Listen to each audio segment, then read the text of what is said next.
about to go into. So called Amendment 4. Laura. Lawler. Thank you, Deputy Speaker. Deputy Speaker, I've lost count of the number of times I've stood in this place and raised the issue of the NBN.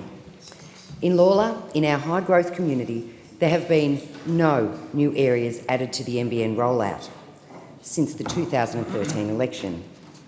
This is creating a digital divide in the suburbs. The streets with fixed internet access and the streets without. The businesses with fixed internet access and businesses without. Note, Deputy Speaker, I'm not saying NBN access, I'm saying internet access, because as new suburbs are built, there is no copper rolled out. People are told the NBN is coming, so there is a heavy reliance on costly wireless provision. We have businesses not being able to compete. We have home-based businesses, designers, draftspeople, advertisers that save files and head to the local library to send. We have students unable to access the internet for study purposes.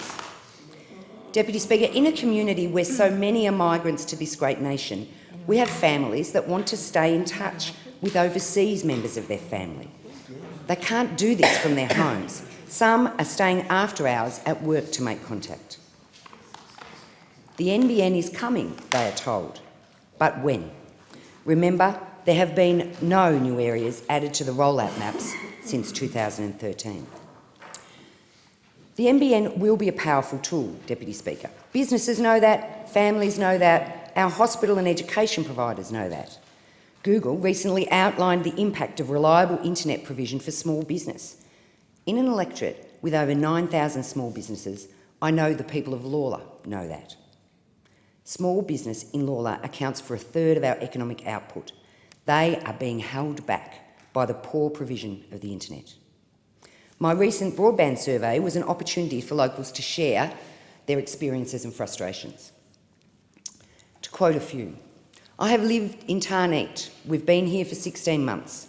We've not been able to get any internet connected to our home at all. No ADSL, no cable, nothing. Because we're told there are no ports available and Telstra will not be releasing any more while NBN is being rolled out. Another, our internet connection is very slow, impacting on our daily lives and on our children currently doing VCE. It is really unacceptable considering our world and society is now heavily based on technology. And another, I live 4 kilometres from the Werribee Exchange and run a home-based business.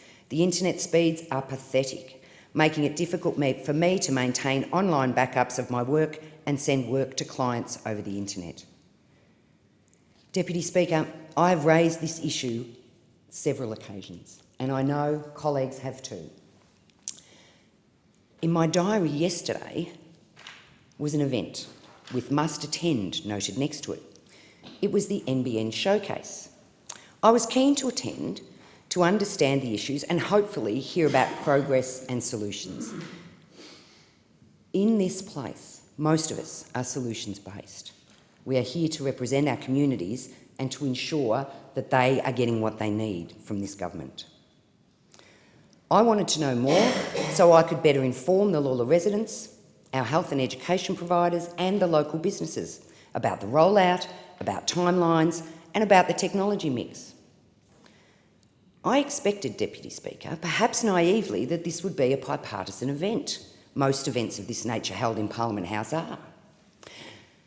The new PM and current Minister for Communications was to be there. I was so incredibly disappointed then that Prime Minister Turnbull decided to turn this into an opportunity to resort to very partisan comments. An opportunity to celebrate the power of the NBN was missed. I'm not sure how they do things in Point Piper, but in Werribee, the kids are told to behave when the guests come into the house. We also know in Werribee that when it's clear you're not welcome, you leave. And last night, many did. Many left the event because instead of being a celebration of technology and finding solutions, it turned into a petty, point-scoring event. I expect those opposite know the NBN currently being delivered is a poor and expensive cousin to the original model, and there is a level of embarrassment that after 2 years all that has happened is a digital divide and a community still on hold.